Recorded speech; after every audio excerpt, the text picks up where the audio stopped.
happens. It's great fun. Joining me now, great friend Gary Cohn, former National Economic Council Director. Now he's the vice chair at IBM. Actually, is that still true, vice chair? It is true, yes. Right, good. Well, it's a pleasure to have you, two old NEC guys. Exactly. Just a quick thought on the whole monetary thing and the judges and so forth. How do you see that? So, Larry, first, thanks for having me. You're very welcome. I think your point was right. You know, we have heard from Jerome Powell for the last 8 years almost that he's data dependent. Yep. We got data today. Yes. We got data today. Today's data, 2.1, target rate is 2. You know, the unemployment data still looks pretty good. Mm-hmm. And so if we are really a data-dependent Fed, you know, you're seeing data right now that would justify the Fed to take actions and lower rates. The Fed themselves has admitted that we've got a restrictive monetary policy right now. Their job is not to be restrictive. Their job is to allow the economy to thrive, and there's no indication from the data that says that they need to stay restrictive. Yeah, it's all a great point. And you've had, you know, we've all had a lot of experience with Jay Powell and so forth. I'm not sure I understand. You know, he had the jumbo rate cut, as I say, it was actually it was about 8 months ago, some such. The inflation rate was about a point higher, but he cut anyway. And here, commodities are down, the deflator's down, the money supply's down, and he won't move. I mean, it is time for a change at the Fed. It does feel like Powell is a little bit timid based on his actions over the cycle. As you remember, they were stuck on transitory inflation. Yep. In the Biden administration. Yep. It proved not to be transitory. Yep. And the Fed was very late moving there. I think what Powell may be thinking right now is he doesn't want to move too early. He's thinking the path of least resistance or the path of safety for him is to do nothing and wait. I'm not sure that's the data-dependent Fed that we're expecting. I think we expect a Fed that reacts to the data. And if they were late last time, being late this time doesn't make up for it. Oh, good point. Your thoughts, quick thoughts. You've got a reconciliation bill cooking now in the Senate. You've got the trade tariff, the whole issue now, which has kind of been put on hold because of the courts. How do you see that? How should people be thinking about that? Well, Larry, you and I know because we worked on this in our prior lives together. You know, the reconciliation bill is very important. You know, the Trump tax cuts that were enacted in 2017, the personal side is due to expire at the end of this year. I think we all agree that would be a horrific outcome if the Trump tax cuts expired. Mm-hmm. So rolling over and making the personal side of tax legislation permanent is what we need to do. We become dependent on that. It's been stimulant to our economy. It's been very helpful. We know the corporate side stays intact, but just the reaffirmation that we're not going to change tax policy, that removes one of the big unknowns from the economy. We keep hearing from the corporate world, we keep hearing from investment advisors that there's all this unpredictability in the environment today and in the economy today. Bringing predictability back is what we need. Getting the reconciliation bill through, getting taxes made permanent removes a lot of that unpredictability. You like the bill? You like the tax portion of the bill? I love the tax portion of the bill. I love the tax portion of the bill. And in fact, they're bringing back some of the things that we did 8 years ago. They're bringing back the enhanced child tax credits, which I think are very important. You know, they're stimulative. They're distributing money to the people that need money. Yep. Hardworking, lower-paid Americans are getting tax relief, which is exactly what we want to see. Yeah, they re-upped some of that stuff. They did. Inflation adjusted some they of that did. stuff. That's pretty good. Plus, I think the business stuff is very good. The depreciation, if anything, the 100% bonus depreciation, right? They've actually expanded that stuff. R&D credits, 100% bonus depreciation. Factory expensing. You and I are thinking the exact same thing. Right. If we want to invest in America and we want to build in America and we want companies to invest here, giving them tax code that incentivizes behavior is exactly what we should do. Well, I've said many times before, if you want to incentivize behavior, put it in the tax code. There you go. You were NEC director. This is wonderful. In 2017, pushing this thing hard with the administration. I was a host on another network backing you 100% on a daily basis, and it worked out pretty well. And I think this is going to pass. I mean, one way or another, it's going to pass. We have to pass the extension of the tax cuts. We just have to. I don't think there's a debate about that. The outcome of not passing them would be horribly stifling to the economy. We would see a massive tax increase across the board for all levels of the economy. This economy does not need a tax increase right now. We're collecting plenty of revenue. If you look at the revenue we are collecting from taxes, we are at the normalized or high end of revenue to GDP. 17% of GDP. Right. We don't have a revenue problem in this country. If anything, we have a spending problem. We still have spending levels at the pandemic spending levels. We need to go back to the pre-pandemic spending levels, and then we'd be in a much better position. Oh, and I like that. By the way, Ron Johnson's pushing for that very hard, interesting point of view. Last one, speaking of spending. Elon Musk is, shall we say, departing, going back run his business. I mean, he'll be in touch. But are you concerned at all with Elon gone that the Doge effort might, I won't say stop, but it might taper down? There's no leader. Maybe even Mr. Trump would be not as enthusiastic without Elon at his side. So what do you think?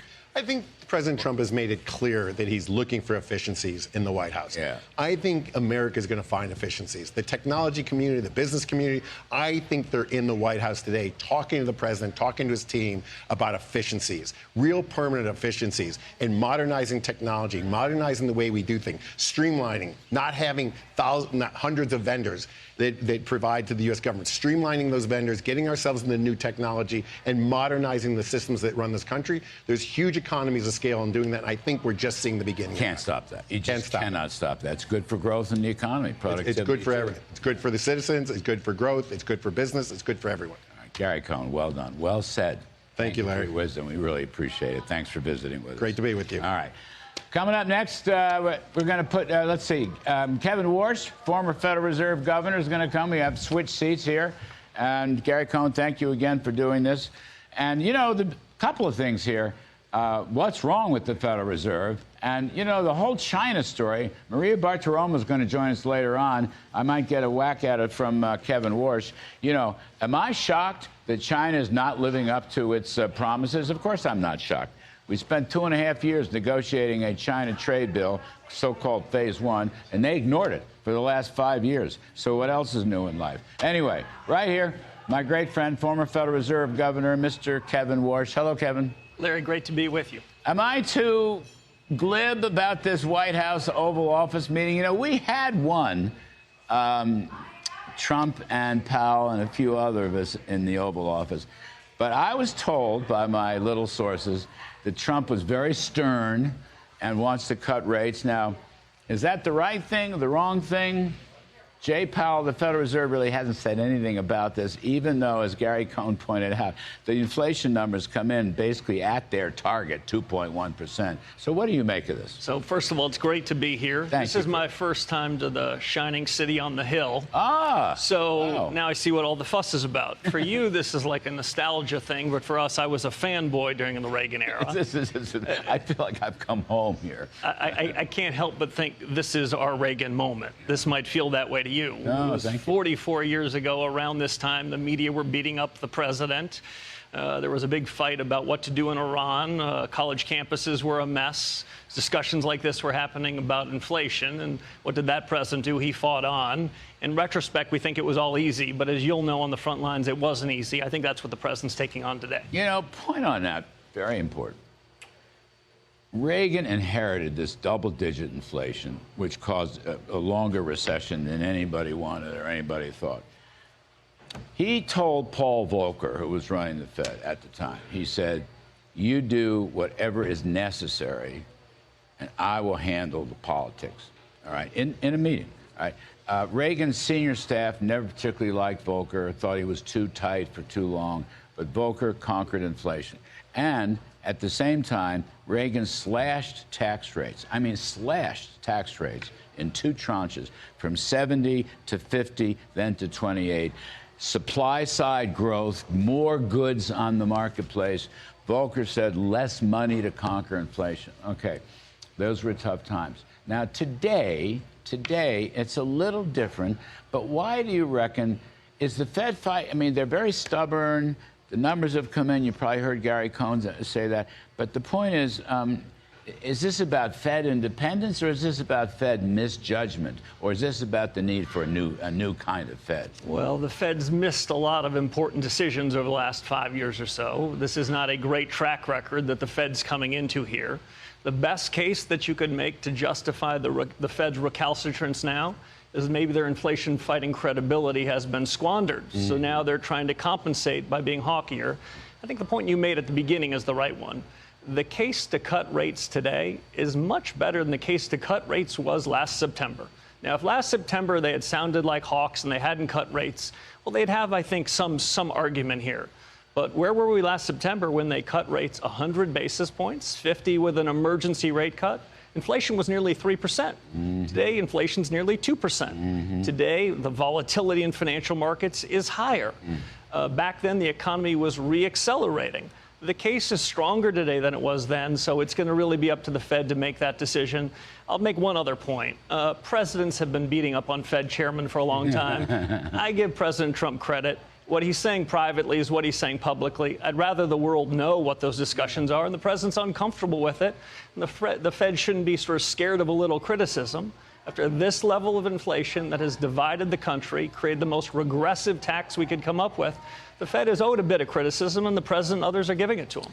You know, just in the last minute, can't we have, I mean, Mr. Powell, whatever one thinks of him, his term ends next May, I think, something like that. We're going to have new leadership. We're going to have a new chairman, chairperson, and probably new members. Can't we figure out a way to change the Fed's economic models and their whole attitude? I mean, they're going to say tax cuts are bad. They're going to say tax cuts are inflationary, and they might not cut rates because of that. I mean, they're not pro-growth. Is there any way to change the mindset at the Fed? I guess that's what I'm asking. So I think in a word, yes. You and I have talked on this show and elsewhere. Regime change isn't just about changing personnel. It's changing how you go about your business. Right. Because the Fed's been carrying around this big balance sheet for so long since the 2008 financial crisis, they find that they need higher interest rates. Imagine if the balance sheet were smaller. The Fed wasn't in the markets every day during a period of full employment. Interest rates could be lower. You need to think differently about the price of money and the quantity of money. Money should not be a dirty word when we're thinking about what causes inflation.